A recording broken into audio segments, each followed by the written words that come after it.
ನದಿಗಳ ಎರಡು ದಡಗಳೇ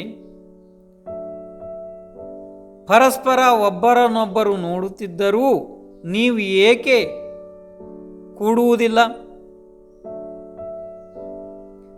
ಜೀವ ಶರೀರಗಳೇ ಒಂದರ ಒಳಗೆ ಒಂದಿದ್ದರೂ ಕೂಡ ನೀವು ಏಕೆ ಹಾಡುವುದಿಲ್ಲ? ರಾಗ ತಾಳ ಮೇಳಗಳೇ ನಿಮ್ಮೊಂದಿಗೆ ಹೊಂದಾಣಿಕೆಯೇ ಇಲ್ಲ.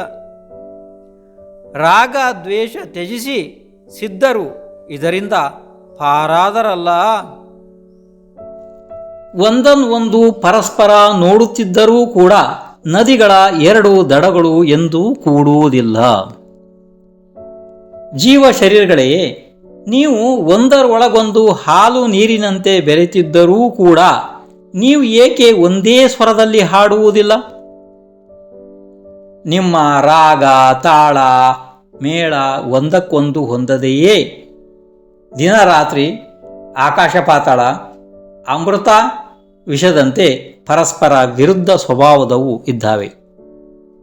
ಹೀಗಿದ್ದರೂ ಕೂಡ ನೀವಿಬ್ಬರು ಹಾಲು ನೀರಿನಂತೆ ಬೆರೆತಿರುವುದು ಪರಮ ಆಶ್ಚರ್ಯ ವಿಷಯ ಇದೆ. ಜೀವದ ಸ್ವಭಾವಕ್ಕೂ ಪುದ್ಗಲ ಶರೀರ ಸ್ವಭಾವಕ್ಕೂ ತ್ರಿಕಾಲದಲ್ಲೂ ಹೊಂದಿಕೊಳ್ಳದಷ್ಟು ಅಜಗಜಾಂತರ ವ್ಯತ್ಯಾಸ ಇದೆ. ಇದರ ರಹಸ್ಯ ತಿಳಿದ ಅದೃಷ್ಟವಂತ ಸಮ್ಯಕ್ ಮಹಾಪುಣ್ಯಾತ್ಮರು ಇದರ ಮೇಲಿನ ರಾಗ ದ್ವೇಷಗಳನ್ನು ತ್ಯಜಿಸಿ ತಾವು ಸ್ವತಂತ್ರರಾಗಿ ಅನಂತ ಸುಖ ಪ್ರಾಪ್ತಿ ಮಾಡಿಕೊಂಡು ಸಿದ್ಧ ಭಗವಾನರು ಎನಿಸಿಕೊಂಡರು.